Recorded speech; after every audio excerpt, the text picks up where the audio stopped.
जो इस परम धर्म का उपासक होता है उसका विश्वास बड़ा अटल होता है। विश्वास को गोस्वामी जी बरगद वृक्ष की तुलना में कह रहे, बट विश्वास अचल निज धर्मा। विश्वास कैसा होना चाहिए? बोले बरगद वृक्ष जैसा। बरगद का जो वृक्ष होता है, बट वृक्ष, उसमें जगह जगह जड़ें निकल पड़ती हैं। अगर जड़ उखड़ जाए तो सैकड़ों जड़ें डालों में, वृक्ष नष्ट होने वाला नहीं। इतना मजबूत अपने आराध्य देव गुरुदेव पर विश्वास हो कि कोई रात दिन हमारी बुद्धि को विपरीत भरे तो भी हमारे विश्वास में कमी ना आवे। भगवद आश्रित का चमत्कार विश्वास होता है। हमें विश्वास है, बस ये बात तुम्हारी कोई छीनने न पावे तुम्हारे हृदय से। भेजे जाएंगे माया के पार्षद तुम्हारे विश्वास को नष्ट करने के लिए, और जब माया के पार्षद आते हैं तो तुम्हारे सामने दृश्य भी वही रख देते हैं।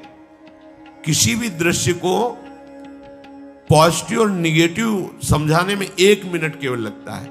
उसी को पॉजिटिव रख सकते हो, उसी को निगेटिव कर सकते हो। यह बुद्धि की कला होती है। तो माया जब किसी को भेजती है तो तुम्हारी सकारात्मक सोच और सकारात्मक दृश्य को नकारात्मक सोच और नकारात्मक दृश्य से पुष्ट कर देगी। आपको लगेगा हाँ बात तो सही है, अच्छा ऐसा, हम तो इसको ऐसा समझ रहे थे। नहीं नहीं, तुम गलत समझ रहे थे। और नकारात्मक सोच देने वालों का प्रभाव बहुत जोर का पड़ता है, क्योंकि पीछे हमारा नकारात्मक सोच से ही संबंध रहा है। देखो, हम आप तो जीव कोटि के हैं, जो ईश्वर की लीला में सम्मिलित हुए हैं, उनके ऊपर नकारात्मक सोच का प्रभाव बढ़ जाता है। हृदय में आपका विश्वास दृढ़ होना चाहिए। हमें प्रभु ने स्वीकार कर लिया है, हम प्रभु के हैं, हमारा निश्चित इसी जन्म में कल्याण हो जाएगा। जब नकारात्मक सोच वाले आपको इस विश्वास दिलाने के लिए आवे तो आपको बहुत सावधान हो जाना है। हमारे आपकी क्या बात, भगवत लीला में भी नकारात्मक सोच का प्रभाव पड़ जाता है। माता कैकेयी जी से जब मंथरा जी कहती हैं, तुम्हें पता है कल प्रातः राम को राज्याभिषेक होने वाला है चक्रवर्ती सम्राट पद पर?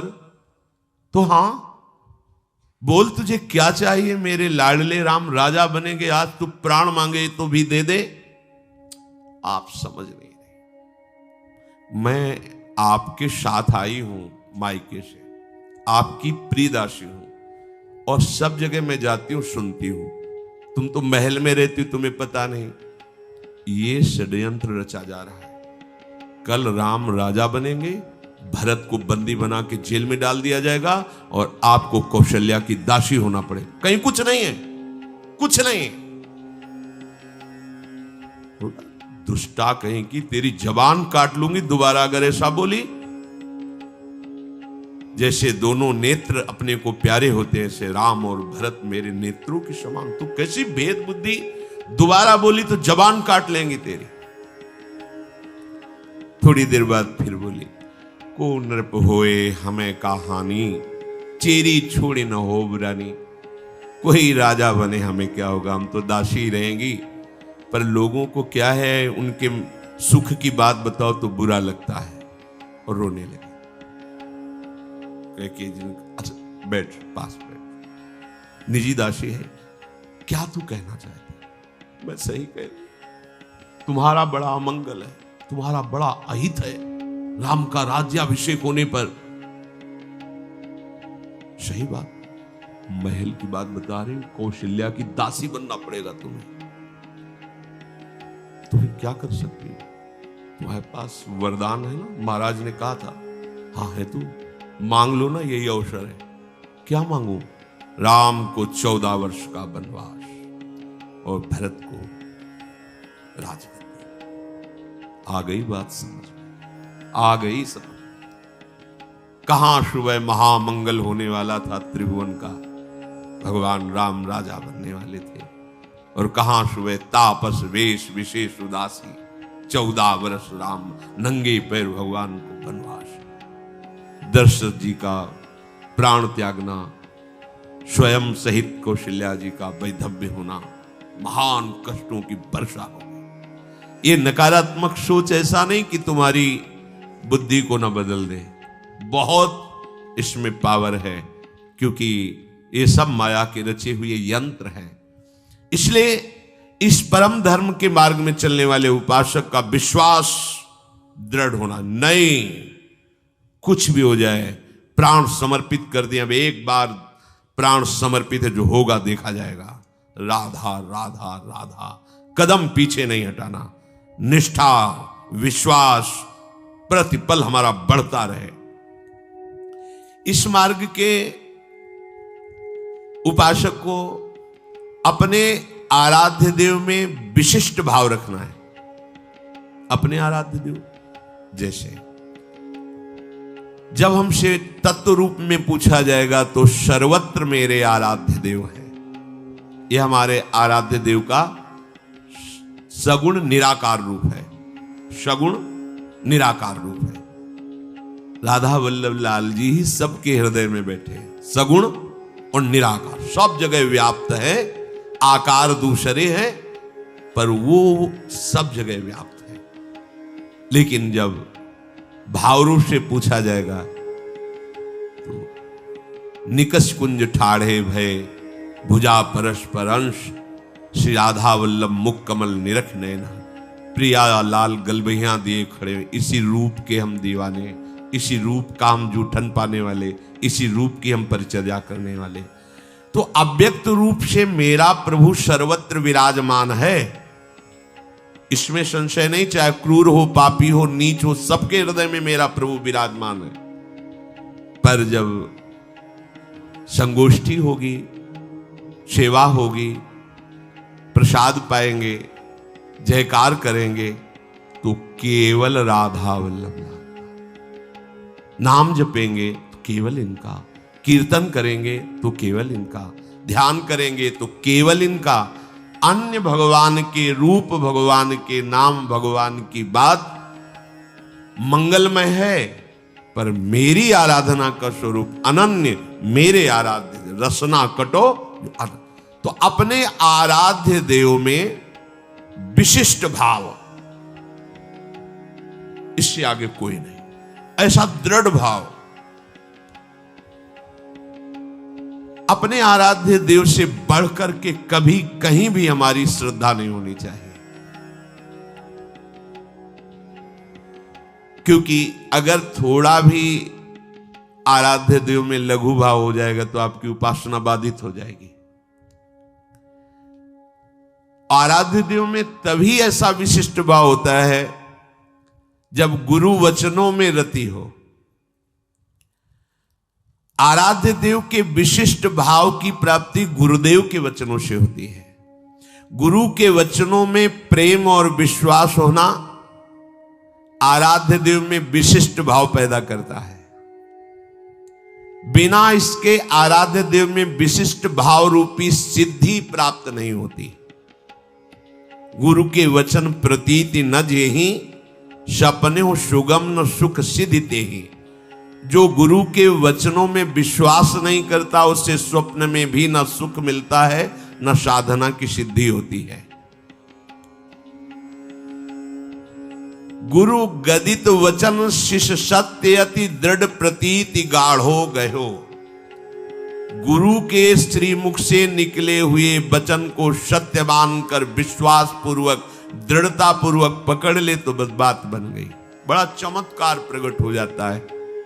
एक बार एक शिष्य जो निरंतर सेवा में गुरु जी की रहते थे, जब ये फसल का समय आता है तो साल भर के लिए अन्न भिक्षा से मांग लाते थे और गुरु की सेवा में भिक्षा मांगने के लिए 10-15 दिन तो लग ही जाते थे। तो कई शिष्यों के साथ वो निकले तो गुरु जी ने कहा, जाओ एक बात कहनी थी, हमारे हृदय में थी, पर ये तुम विचरण करके आ जाओ, भिक्षावृत्ति करके, फिर हम तुम्हें बताएंगे जो आज्ञा।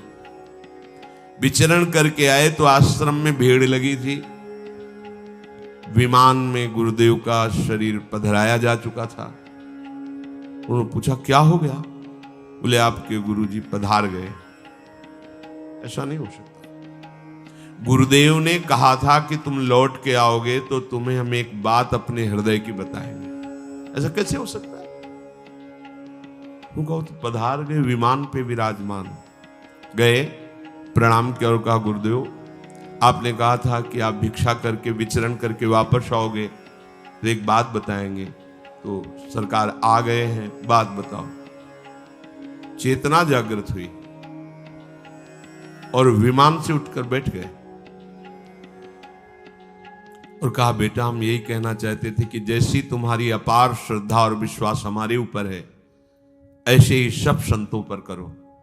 सब संतों की सेवा हमारा ही स्वरूप मानकर करो, सब संतों के सामने नमन हो, सब संतों पर विश्वास रखो, ये भगवान का स्वरूप है।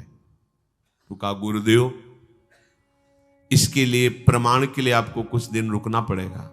अब हम 1 वर्ष आप जैसी ही संतों की सेवा करेंगे और फिर आप जब कह दोगे कि हाँ ठीक है, फिर आप जैसी इच्छा हो आपको, आप हमें अपने समीप रखो या आप प्रियालाल के समीप जाओ, आप परम स्वतंत्र हैं। पर 1 वर्ष आपको रुकना पड़ेगा इस उपदेश को प्रमाणित करने के। 1 वर्ष और गुरुजी रुके, 1 वर्ष बाद फिर पधारे। ये चमत्कार निष्ठा में प्रकट होता है, गुरु वचन पर प्रतीति। यदि हमारे हृदय में थोड़ा भी गुरु वचनों पर संशय रहेगा तो हमारा भाव प्रभु तक नहीं पहुंच पाएगा। इसीलिए किसी की उपासना में दिव्यता नहीं झलक पाती, क्योंकि गुरु के वचनों में मनमानी वचन मिलाए जाते हैं। जैसा बोला वैसा, तो कह दे हमारी सामर्थ्य नहीं तो गुरु अल्पज्ञ है क्या, अज्ञानी है क्या? वो ऐसा आदेश कर ही नहीं सकते जो आप नहीं कर सकते। और अगर वो आदेश कर दिए, आपकी निष्ठा है, तो आप में वो सामर्थ्य जागृत हो जाएगी। आप करके तो देखो, आप उस पर चल के तो देखो।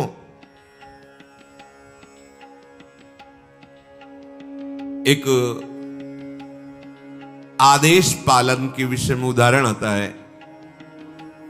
श्री समर्थ स्वामी रामदास जी महाराज अपनी मंडली के साथ एक जंगल में गए तो देखा कुआं भी है, छाया भी है, ठाकुर जी विराजमान किए, बैठ गए। जल लाओ, तो जल लाया गया तो उसमें बहुत से पत्ते झरझर के डाली से गिरे थे, तो दुर्गंध आ गई। उनका इतना सुंदर जल जंगल में है, अगर ये दोष रहित हो जाए तो बहुत से प्राणियों के पीने योग्य हो जाएगा। अच्छा, 20 शिष्य थे। एक बड़ी सी डाल आ रही थी, दूर पेड़ था, डाल आ रही थी ऐसे, और वो ऊपर से पत्ते पुष्प आदि झड़झड़ के कुएं में गिर रहे थे। तो हमें वृक्ष को हानि नहीं पहुंचानी, केवल कुएं के ऊपर जो डाल आई उतनी काटनी है। तो कुल्हाड़ आदि साथ रहती थी, क्योंकि ठाकुर जी थे, तो रसोई अमनिया करने के लिए जैसे लकड़ी मिली तो उसको अपने रसोई के हिसाब से अमनिया करते थे। तो बोले इसमें चढ़ जाओ और उतनी ही डाल काटो जितनी कुएं पे आ रही। तो उधर से अगर पेड़ की तरफ से काटेंगे तो बहुत लंबी डाल थी, और आदेश सरकार का केवल इतना ही था, उतना ही काटना। इसका मतलब जिधर पत्ते हैं उधर बैठकर उतना ही काटना है। तो वहां वकील महाराज जी जो काटेगा तो मर ही जाएगा, कुएं में जाएगा। बोले इससे हमें कोई मतलब नहीं। अंबादास जी नाम के एक संत शिष्य थे, तो उनका भगवान ये सेवा हमारे हृदय में उत्साह हो रहा है करने का। सब शिष्य बैठे हैं, वो उठे, पेड़ में चढ़े, डाल में धीरे धीरे ऐसे करके आए, इधर आए, कुएं के ऊपर वो जो डाल का स्वरूप था उधर पकड़ करके बैठे और काटे। जे ही काटे तो डाल से ही अंदर कुएं में गए। अब हाहाकार मच गया शिष्यों की, प्रभु तो डाल कटना था। ऐसे बड़े निरपेक्ष दिखाई दे, ये क्या लीला है, तुम मर जाएंगे। अब वो जब डाल कुएं में गिरी तो प्राण बचने की संभावना नहीं, क्योंकि ऊपर से डाल, नीचे जल, जल में जाके तो डूबना ही होगा। सब शिष्य शांत बैठे रहे। थोड़ी देर में देखा कि श्री राम जय राम, जय जय राम, श्री राम जय, दिव्य तेज कुएं से प्रकट हुआ और भगवत पार्षद उनको ऊपर ला करके, डाल भी बाहर, पत्ते भी बाहर, पानी अमृत जैसा सुगंधित, और वो शिष्य दिव्य तेजों में। तो उनका बड़ी देर लगा दी ऊपर आने में। बोले प्रभु जब नीचे गया तो प्रभु के पार्षद ले गए साकेत धाम और सिया राम जी के चरणों का स्पर्श प्राप्त हुआ, प्रणाम किया, उन्होंने प्रसाद दिया और हमें फिर कहा जाओ अपने गुरु सेवा में लगो। तो प्रभु अब सब शिष्य हाथ मल रहे हैं, जिनके लिए हम बाबा जी बने वो तो समर्पण। बड़ी से बड़ी कठोर आज्ञा में भी बड़ा रहस्य छुपा हुआ है, बस कोई मान ले तो। सब तरस गए कि सिया राम जपते हैं, एक बार भी झांकी नहीं मिली, चरण छू के आ रहे कहे गुरु आज्ञा में प्राण समर्पण। गुरु वचनों में रति, ये भगवत आश्रय का चमत्कार, अपने आराध्य देव में विशिष्ट भाव।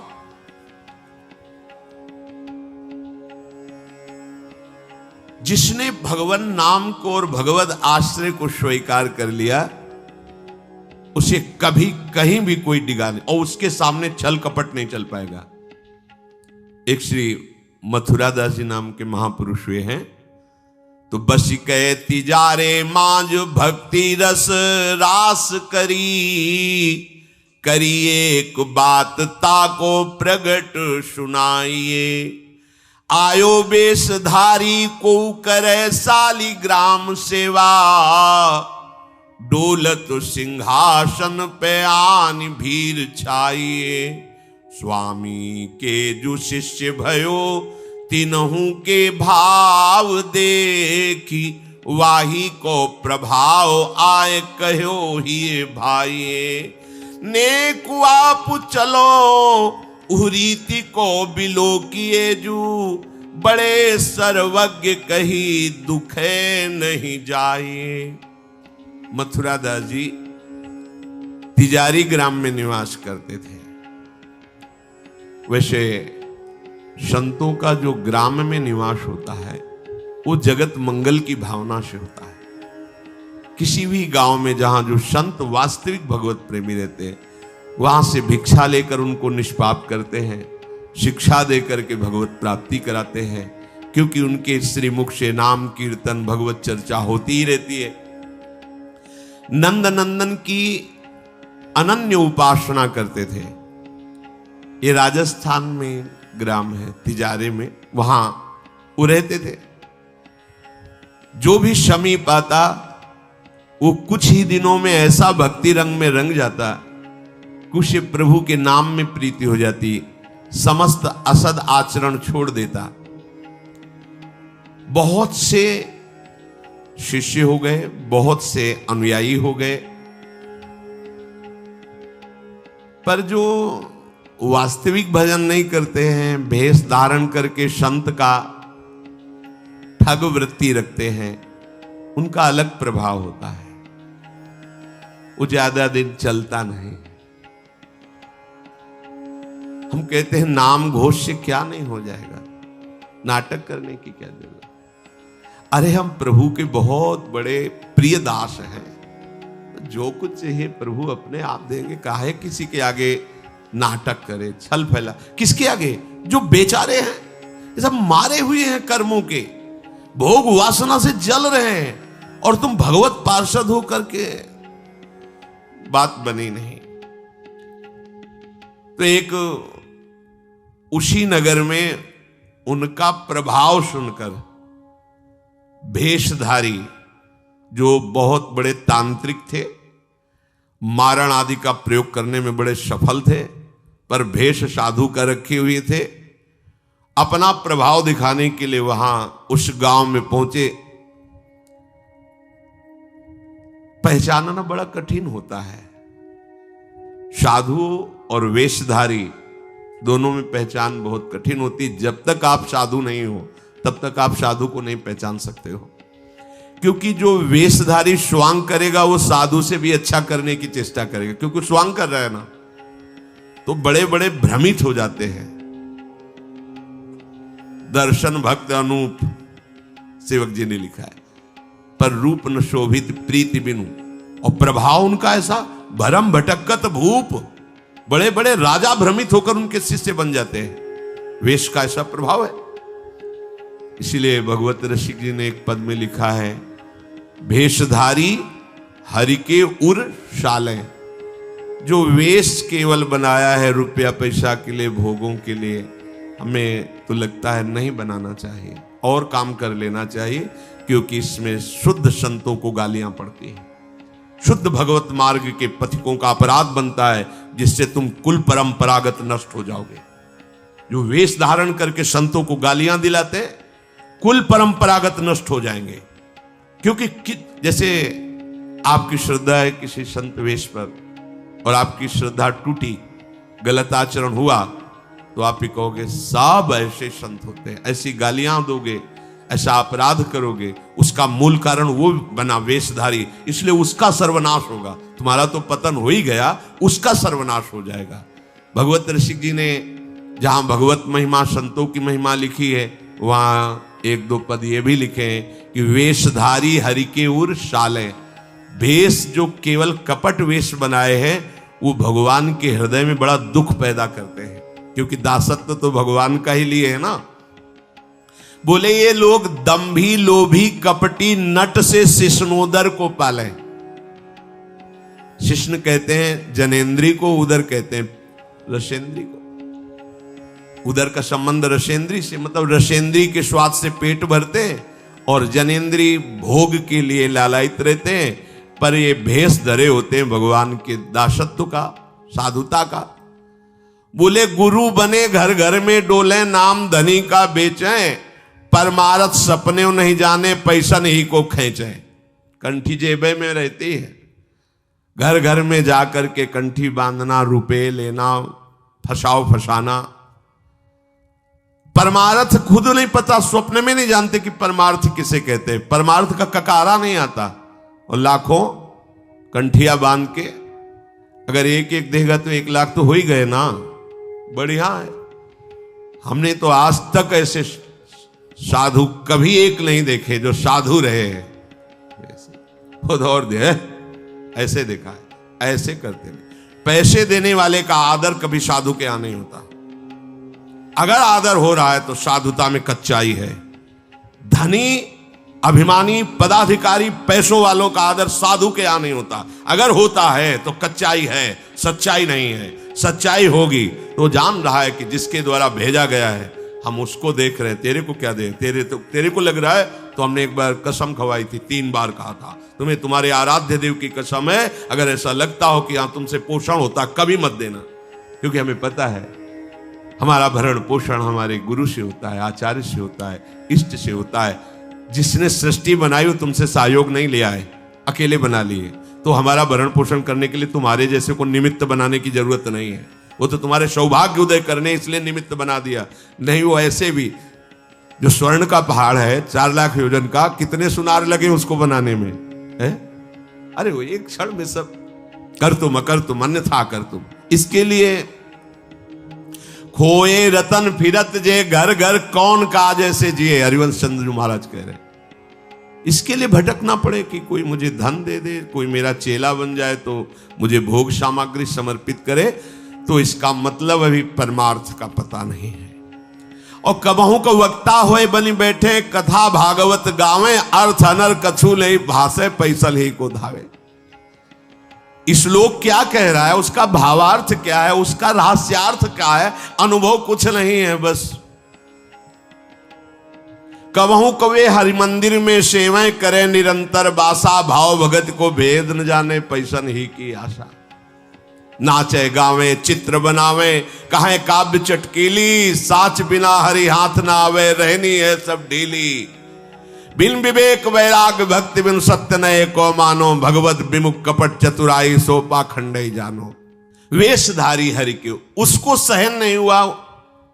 मथुरा दास जी की भक्ति का प्रभाव, हजारों लोग अनुयायी, हजारों लोग शिष्य बन गए। तो अब वो तांत्रिक था, तंत्र मंत्र का उसे बहुत ज्ञान था। श्री मथुरा दास जी जिस नगर में रहते थे वहां वो जाकर अपना नाटक शुरू किया। उसने सब जगह प्रचार प्रसार किया। मैं गंडकी नदी में 12 वर्ष तक खड़े होकर के तपस्या करके आया हूं, केवल दूध का आहार करता था। उसके प्रभाव से शालिग्राम भगवान हमारे बस में हो गए। और आप सबको मैं दिखा सकता हूं कि शालिग्राम मेरे वश में है। देख लीजिए, सिंहासन लाता, बाहर रखता, हजारों की भीड़, ऐसे ऐसे करता तो वो ऐसे शालिग्राम उठते और नाचते हुए ऐसे ऐसे ऐसे फिर रख जाते, फिर ऐसे ऐसे ऐसे ऐसे। अब तो सबको आश्चर्य हो रहा, जैसे चुटकी बजा रहा वैसे शालिग्राम की बटिया ऐसे ऐसे ऐसे। लोग, भीड़ कटने लगी, क्योंकि अब जैसे राधा राधा कहो, कोई जंतुर नहीं है, कोई भस्म नहीं है, कोई वादा नहीं है, तो फिर कम वहां तो दिखाई दे रहा ना ऐसे। देखो ये सब तो लगता है ना कि हाँ। अब हमसे पूछो कि हमारे मन में क्या चल रहा है, हमें नहीं पता है। हमें ये देखना है कि हमारे प्रियाजू के मन में क्या चल रहा है। मन मन की रुचि जानिने, मुझे अपनी लाडली की मन की जान के उनकी परिचर्या में रहना है कि तुम्हारे मन की जान के तुम्हारी परिचर्या में रहना है। हाँ, तुम यदि मन से ऊपर उठना चाहते तो हमारी बात मान लो, मन को अधीन करके, और मन के अधीश्वर भगवान में तुम्हारा प्रेम हो जाए, तुम्हारा जीवन कृतार्थ हो जाए। अब वहां नाम नंद नंदन का भजन पद्धति, तो जो कमजोर लोग थे उन्होंने कहा कि आज तक कोई चमत्कार तो दिखाया नहीं मथुरा दास जी ने। देखो ये हैं संत, 12 वर्ष से दूध पी के गंडकी नदी 12 मिनट भी नहीं खड़ा होगा कभी। अब भेंट जो जितनी चढ़ाएगा उतने उसके दुख नष्ट होंगे। अरे भैया वहां तो रुपया सब समेटता, फिर दूसरे मोहल्ले में, पूरे गांव में अब तो जय जयकार, शालिग्राम भगवान को नचा। कोई सेवा की सामग्री लेने गए थे मथुरा दास जी की श्रीअंग सेवा में जो रहते थे संत जन, उन्होंने देखा, वो आए, बोले महाराज एक बड़ा चमत्कारी महात्मा आया, वो कह रहा 12 वर्ष से हम दूध पीकर गंडकी नदी में, वो ऐसे ऐसे करता तो साल। तो बोले भैया भक्त तो हो ही नहीं सकता, भक्त भला भगवान को अपना प्रदर्शन क्यों बनाएगा और उसके बदले में भेंट लेकर के, ये तो नाटक है भैया। वो देखे भी नहीं थे, बोले ये तो नाटक है, कोई संत ऐसा नहीं कर सकता, कोई भक्त ऐसा, कोई संप्रदायाचार्य से दीक्षित वैष्णव मार्ग में चलने वाला, ये तो अपराध है। तो उनका महाराज जी तो हजारों लोग वहां प्रभावित हो रहे, अच्छा है भगवान उस रूप में। बोले नहीं महाराज, फिर सत्य मार्ग के प्रकाशित करने के लिए आप यहां विराजमान, अगर उसका कपट पाखंड चला तो हजारों लोग धोखे में हो जाएंगे, चलो आप एक बार उसके सामने। तो उनका कि यदि हम उसके सामने गए तो उसका सब ये दुकान बंद हो जाएगा। बोले महाराज जी आप जरूर चलो, क्योंकि आपके चलने से यदि लोगों की श्रद्धा भगवान में वास्तविक लगे तो आप भी तो यही चाहने के लिए यहां गांव में वास कर रहे हो। उनको बड़ा दुख हुआ कि एक तो उसको दुख होगा, उसका नाटक बंद होगा, दूसरा कि वो जान क्यों नहीं रहा है जिन भगवान को तुम नचा रहे हो, अगर वास्तविक उनके तुम सेवक बन जाओ तो तुम्हें सब कुछ प्राप्त हो जाएगा। शालिग्राम भगवान श्री हरि ही है, कोई और नहीं है। पर बहुत जब उन्होंने कहा तो कहा चलो अच्छा, तो पाए परि गए लेके जाए ढिग ठाढ़े भये, चाहत फिरायो पे न फिरे सोच पर्यो है, जान गयो आप कछु याही को प्रताप ये पे, मारो करि जाप यो विचार मन धर्यो है, मुठी ले चलाई भक्ति तेज आगे आई नाही, वाही लपटाई भयो ऐसो मानो मर्यो है, हुए करि दयाल जा जीवायो समझायो, प्रीति पंथ दर्शायो ही भायो शिष्य कर्यो है। सभी शिष्यों ने चरण पकड़ करके मथुरा दास जी को मनाया कि आप वहां चले। तो आप गए सादे वस्त्र, सहज स्वरूप साधु का, जाके भीड़ भी इनके साथ है कि भाई मथुरा, उनका भी प्रभाव था तो बहुत सी भीड़ साथ गई। जाकर के गांव वालों ने कहा कि भैया वो आप जो स्वामी जी दिखाते थे शालिग्राम भगवान का चमत्कार वो दिखाइए, हमारे गुरुजी आए हुए हैं। ये तो उसने जाना था कि महिमावान है तभी तो वो आया था, पर उसको ये पता नहीं था कि हमारा प्रोग्राम इनके सामने नहीं चल पाएगा, क्योंकि भगवान नाम जापक के आगे कोई तंत्र मंत्र, कोई श्राप पाप ताप ये सब नहीं, वास्तविक जो भगवत मार्ग में है। अब उसने निकाला सिंहासन और पूरा सब, शालिग्राम जी को तो केवल चुटकी ही बज रही थी, शालिग्राम भगवान वहीं बैठे थे। हर प्रयास कर लिया, कोई चमत्कार नहीं। लोगों ने कहा कि दिखाओ ना, अब ये हमारे गुरुजी हैं, गांव में रहते हैं। अब भक्त की निष्ठा के सामने भगवान को भी छोटा बनना पड़ता है। इतने महान भगवान भक्त बलि जी के सामने बामन बन के भीख मांगने के लिए गए। भक्ति निष्ठा जीत सकते थे, आज्ञा दे सकते थे, ना आज्ञा दी और ना विजय प्राप्ति की। भिक्षा में मांग करके दिया माता अदिति को कि आपकी चाह है कि राज्य पद देवराज को मिले, तो आपकी आराधना से मैं जाऊंगा, पर वो मेरा भक्त है, ना युद्ध करूंगा ना आज्ञा दूंगा, पर मांग के लाऊंगा। भगवान भिक्षुक बन के गए। भक्त के आगे नौटंकी नाटक कहां चल सकता है? अरे जुगनू तब तक चमकती रहे जब तक सूर्य प्रकट नहीं होता। सूर्य प्रकट हुआ तो लाखों जुगनुओं का कोई मतलब नहीं रह जाता। नौटंकी नाटक, ये साधुता का भेष धर के कितने दिन चलेगा? जिस दिन पोल खुलेगी ना, उस दिन सब नष्ट हो जाएगा, सब नष्ट हो जाएगा। लोग परलोक तो पहले ही नष्ट हो चुका था। पाखंड न करे। हम कह रहे हैं तुम्हें धन चाहिए, तुम्हें सम्मान चाहिए, राम राम भजो, कृष्ण कृष्ण भजो, हरि हरि भजो, विश्व नमन करेगा, ईमानदारी से भजो। हमने ऐसे संत भगवान देखे, ककहरा नहीं पड़े, कुछ नहीं जानते, बस एक ओम, दुई ओम, तीन ओम, चार ओम ऐसे जपते, और लोग न्यौछावर थे, सीधे सरल ओम ओम, राम राम, कृष्ण कृष्ण, साफ सीधे। कबीर दास जी जैसे वहां पर राम राम राम राम। श्री स्वामी सत्संगानंद जी महाराज बक्सर, बस इतने। जब कोई बेटा राम राम, ऐसे लगते थे कि मतलब इनको पी जाएं, अपने हृदय में रख ले। इतने दुलारे वयोवृद्ध थे, ऐसा सुंदर रूप, ऐसी कोमलता, ऐसा आकर्षण, राम राम राम। अरे प्रभु के नाम में क्या नाटक करने की जरूरत क्या है? पाखंड कर। प्रभु महालक्ष्मी पति हो, तुम्हें लक्ष्मी ही चाहिए तो वो सब दे देंगे। काहे को नाटक करे?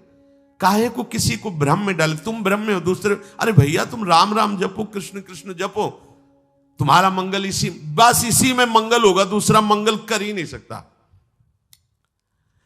अब उनके प्रभाव से उनका कुछ नहीं हुआ। अब तो लोग कहने लगे दिखाओ ना, इसका मतलब तुम नाटक कर रहे थे। अब सबके सामने उसका मान नष्ट हुआ, उसका सब तंत्र बेकार हो गया। कुछ लोगों ने कहा पकड़ो और मारो इसको, पीटो, बहुत नाटक करके रुपया कमा लिया, सब छीन लो, धन छीन लो। किसी ने कहा मार पीट के इसे न्यायाधीश के, पुलिस डिपार्टमेंट को दो। ये मथुरा दास जी ने सबसे कहा देखो अगर हमको लाए हो तो हमारी बात मानो, इनको किसी भी तरह का कष्ट मत दो, कोई भी बंधन नहीं। और उनसे कहा भैया आप जिसका नाटक कर रहे हो ना, अगर सत्यता से इसे मान लो तो जिन लोगों ने रुपए चढ़ाए ये बहुत थोड़े हैं, वो तुम्हें निहाल कर देगा। सत्यता से भजन करो, ये काहे को नाटक करते हो? इतना कह के वो चले गए। पर उसको समझ में नहीं आया। उसने कहा अच्छा तुम अपनी दिखा दी, अब मेरी देखना। सबके बीच में कहा तुमने अपनी दिखा दी, अब मेरी।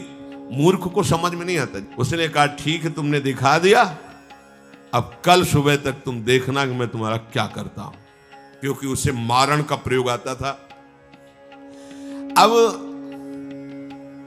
ये क्रोध उत्पन्न हो जाए तो राक्षस बना देता है, और क्रोध उत्पन्न होता है कामना से, और उसकी कामना सब नष्ट हो गई ना, सब किया कराया सब माटी हो गया, क्योंकि लाखों लोग प्रभावित हो रहे थे।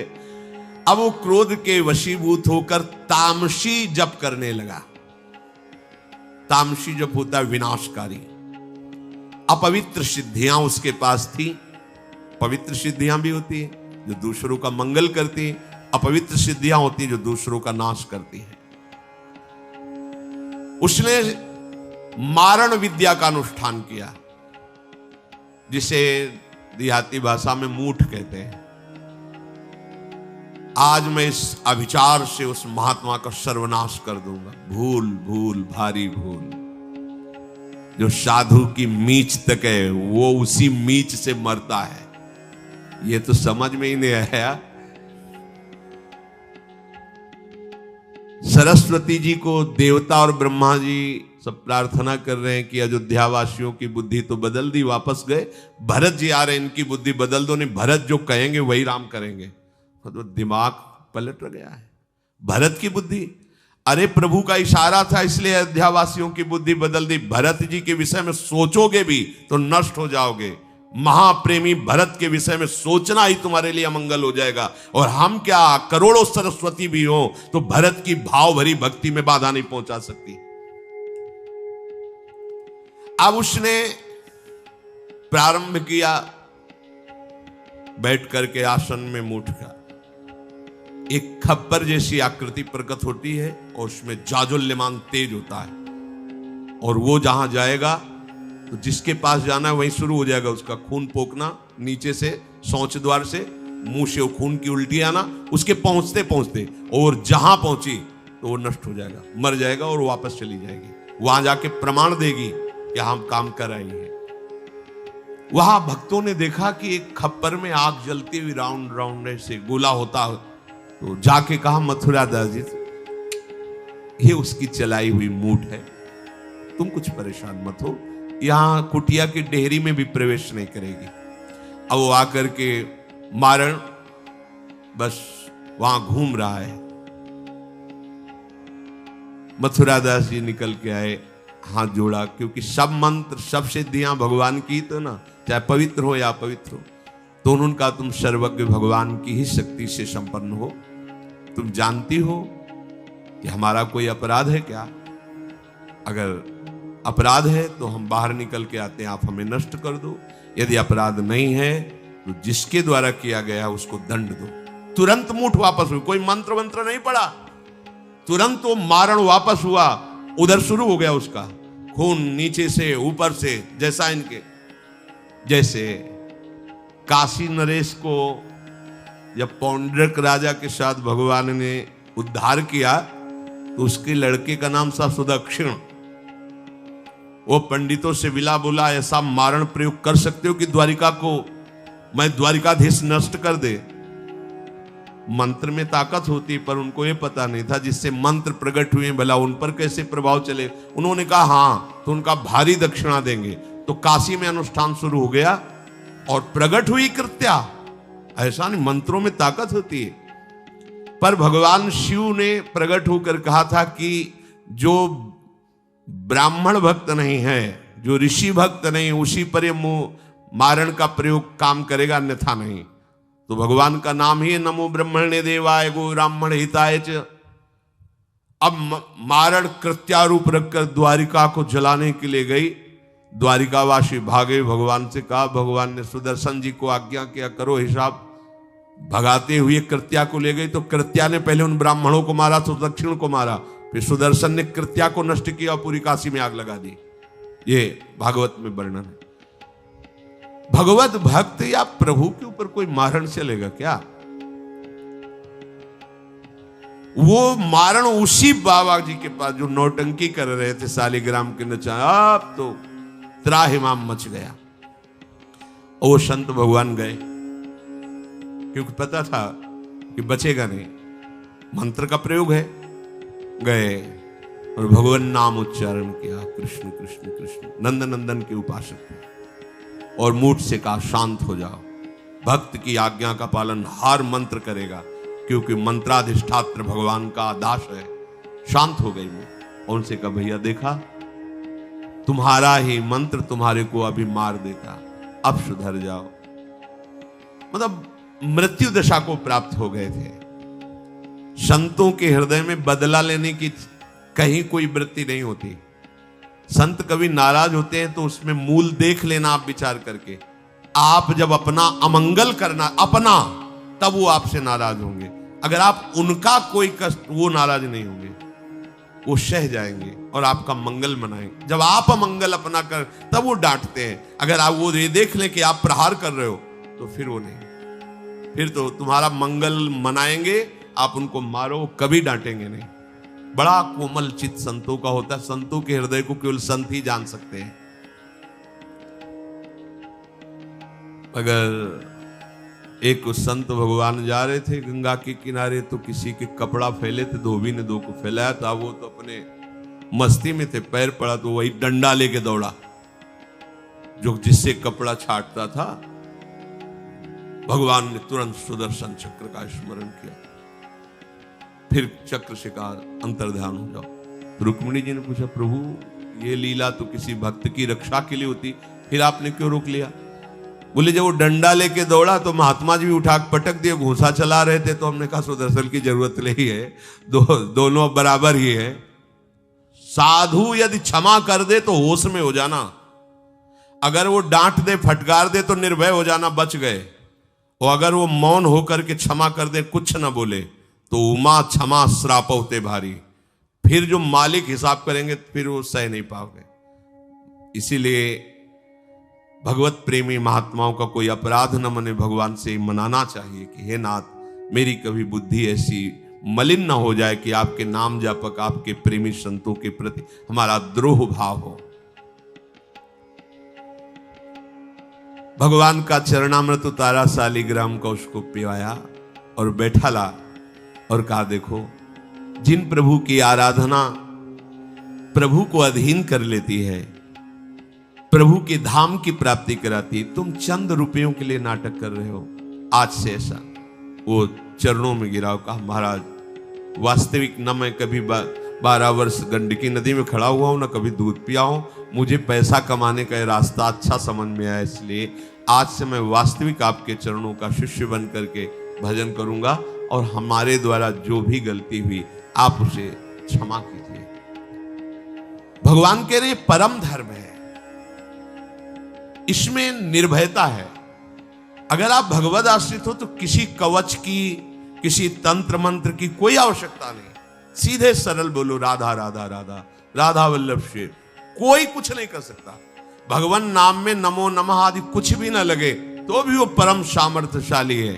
हाँ, बस छल कपट मत करो, तुम्हें जो चाहिए लंबे समय तक नाम जप करते रहो। नाम पहले तुम्हारे पापों का नाश करेगा, जब तक पापों का नाश करेगा तब तक तुम नाम का फल नहीं देख पाओगे, और जिस दिन वो तुम्हारे अनंत जन्मों के पापों का नाश कर पाया, फिर तुम खुद दूसरों से कहोगे नाम जपो, इसी में मंगल है, खुद कहोगे, कहीं भटकने की जरूरत नहीं। परम सत्य परम सत्य परम सत्य, केवल भगवान नाम ही आपके दुख को दूर कर सकता है। कोई जंतुर मंतुर भस्म राख घोड़े की नाल या कुछ भी दो नौटंकी नाटक करके विश्व ब्रह्मांड में देख लो, आप भगवान के दास हो, भगवान के बच्चे हो, भगवान के अंश हो, कोई तुम्हारा बिगाड़ नहीं सकता।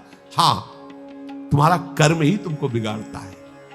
तो जब तक बिगाड़ने वाले कर्म जमा हैं, उनमें आग नहीं लगती, तब तक आपको नाम जपते हुए भी परेशानी लगेगी, और जिस दिन वो भस्म हो पाया उसी दिन तुम निहाल हो जाओगे। इंतजार करो उस दिन का, नाम जप करते हुए। ऊबो मत कि हमें 4 महीना हो गए नाम जप करते, 1000-2000 जन्म नहीं, करोड़ों जन्म हो गए, हमसे बड़ी गलतियां हुई, नाम भगवान सबको मिटा रहे। इसलिए श्रद्धा और विश्वास पूर्वक नाम जप करो, भागने दौड़ने की जरूरत नहीं। किसी अन्य उपाय से आज तक कोई परम सुखी नहीं हुआ है, ध्यान शब्द याद रख लो। परम सुखी होने का एकमात्र उपाय है प्रभु का आश्रय और उनका नाम जप। वीडियो अच्छा लगा हो तो कृपया चैनल को सब्सक्राइब, वीडियो को लाइक करें। श्री राधे।